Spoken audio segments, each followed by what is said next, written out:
Okay, Assalamualaikum warahmatullahi wabarakatuh. Today I would like to talk about summarize the differences between the roles of developer, joint management body, and also management corporation. Okay, for developer, okay, a developer is a person or organization who starts a property development project. They procure land, obtain funding, and supervise the development's construction. Okay, developers are involved in marketing and selling individual units or lots within the development to buyers. Okay, they set the initial pricing and may establish rules for the property. They may also set the property's rule and initial pricing for responsibilities. Okay, developer is responsible for initiating, planning, and also executing the development project. It involves marketing, sales, and construction. Okay, for the joint management body (JMB), okay, the joint management body is a temporary organization established when a predetermined proportion of development units are sold. Okay, its job is to keep to the common property maintained and managed until the MC Management Corporation is formed. Okay. When compared to MC, which is Management Corporation, JMB's authority is more restricted and only applicable temporarily. During the transition period, it concentrates on pressing issues.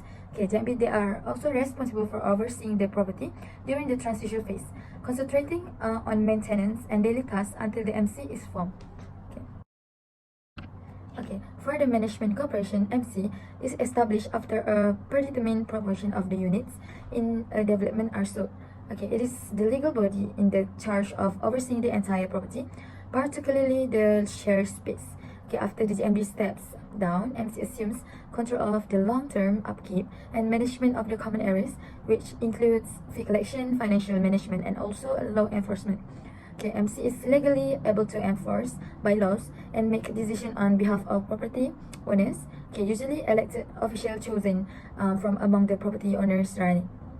Okay, next, MC is in charge of the property's continuous upkeep, governance, and management, including rule enforcement and financial concerns. That's all.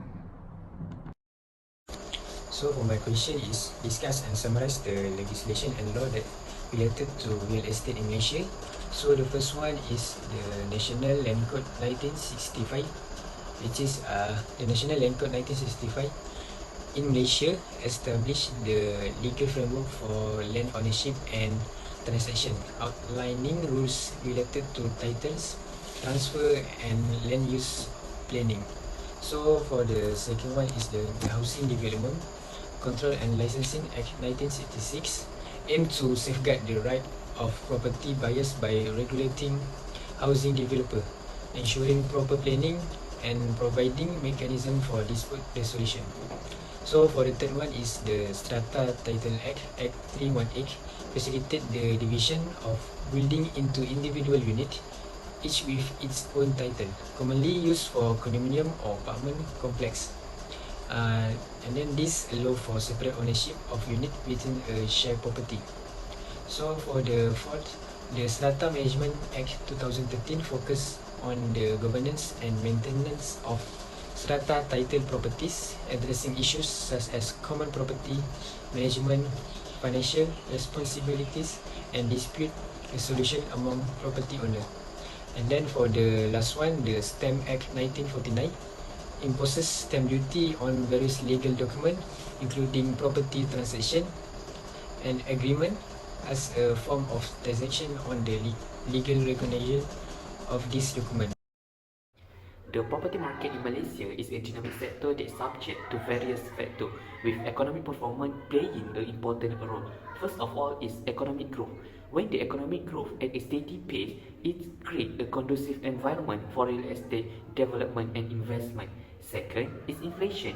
A high inflation rate will cause individual purchasing power to decrease. As a result, potential home buyers may find it difficult to purchase real estate, leading to a drop in demand. Third, interest rate. Interest rates have an impact on the supply and demand of real estate. Potential buyers are encouraged to invest in real estate and take out mortgage when interest rates are low because they can reduce borrowing costs. After that is employment. A higher level of employment indicates a job market and job security to earn a strong and stable income. This allows individuals to consider buying or renting real estate. People are more likely to invest in real estate when they have a stable income to support mortgage payment or rental expenses. Last is distribution of income. High level of income disparity raise serious concerns about affordability, which could cause the real estate market to slow down. In addition to addressing this issue, policies that support fair income distribution can also support a thriving real estate market. For overall, the property market in Malaysia is closely tied to the country's economic performance and various external factors. It is important for buyers, sellers, and investors to understand these factors that their influence on the market when making decisions related to the property.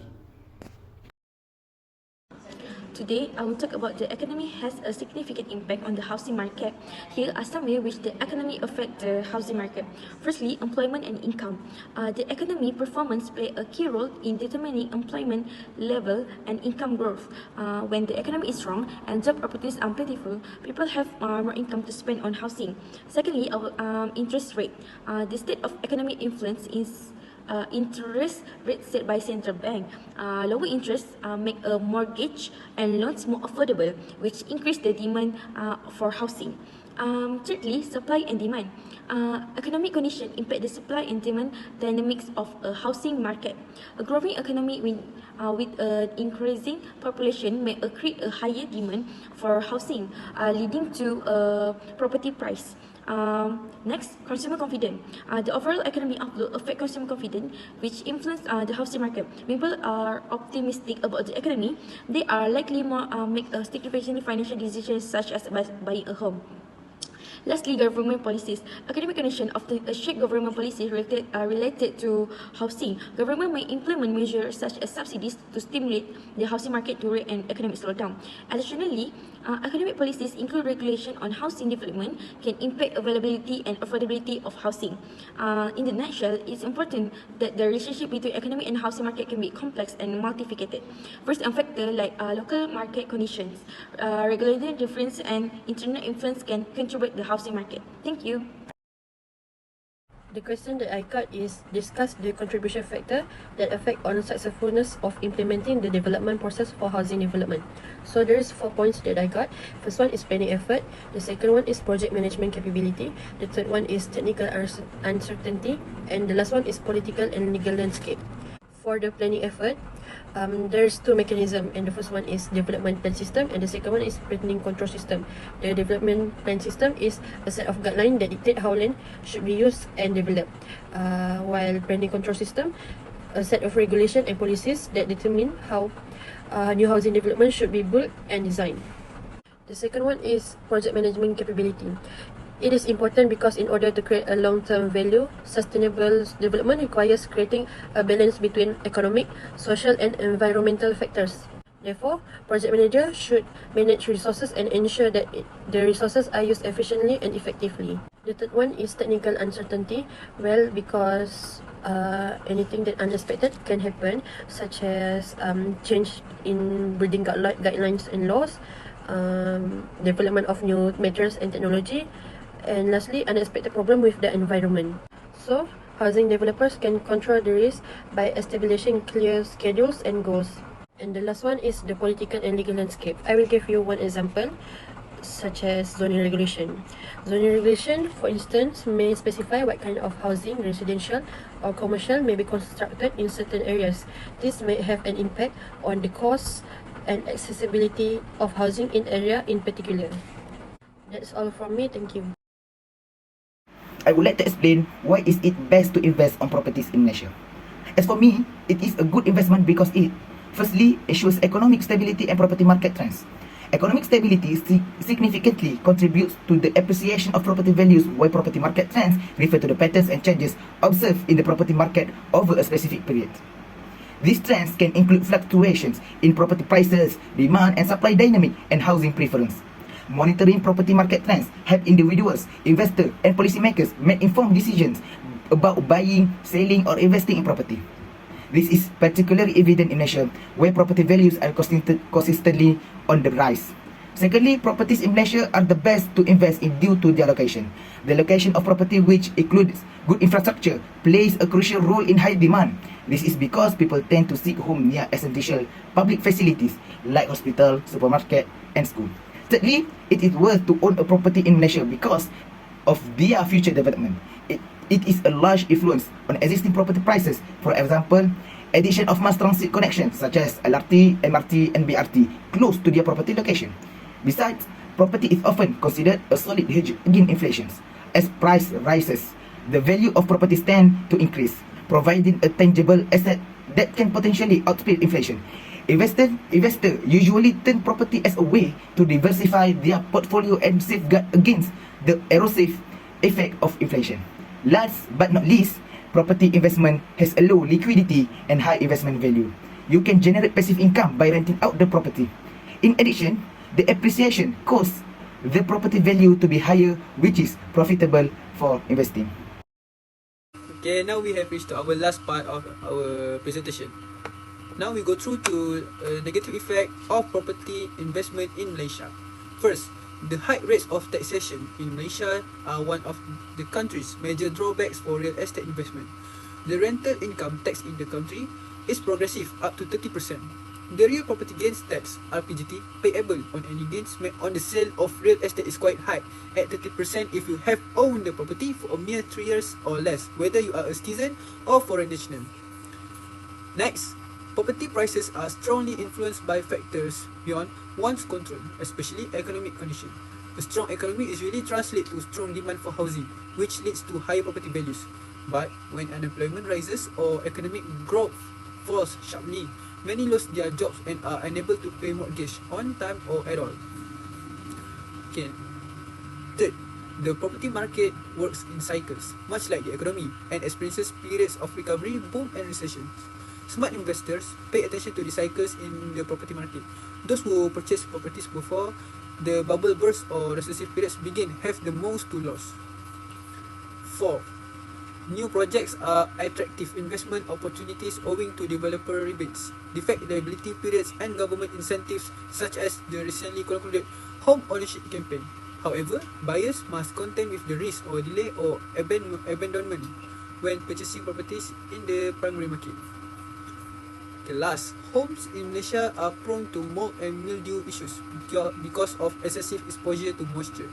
This is a major health hazard for young children and adults, and can lead to serious infections.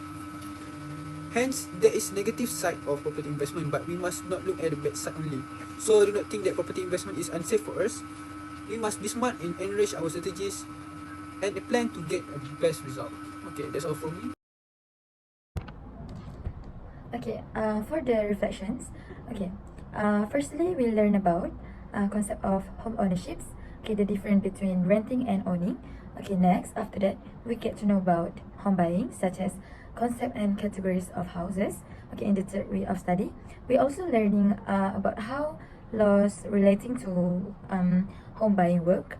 Okay, for example, Housing Development Act 1966, National Land Code 1965, Strata Title Act, and Strata Management Act. Okay, furthermore, we get start to know about selling in property, for example, primary property market, purchasing from developer. Okay, next, secondary property market, subsale.